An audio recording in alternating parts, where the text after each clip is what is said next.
Menghadapi new normal pasca PSBB, sejumlah usaha kecil menengah seperti warung kopi di Makassar kini mulai beroperasi.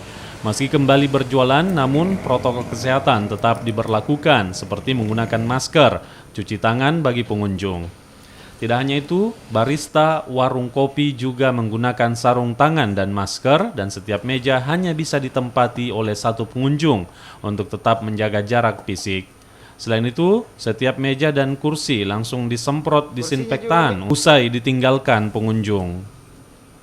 Pertanggal 23 Maret kemarin PSBB Kota Makassar itu sudah berakhir. Tapi kami dari pengusaha warung kopi tetap sadar bahwa untuk menjaga atau memutuskan mata rantai COVID-19 ini perlu kesadaran para pengusaha juga.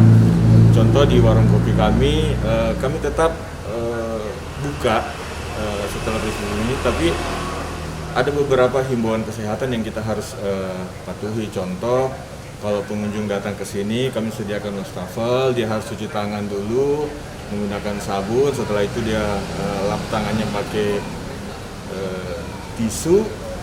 Setelah itu dia baru duduk.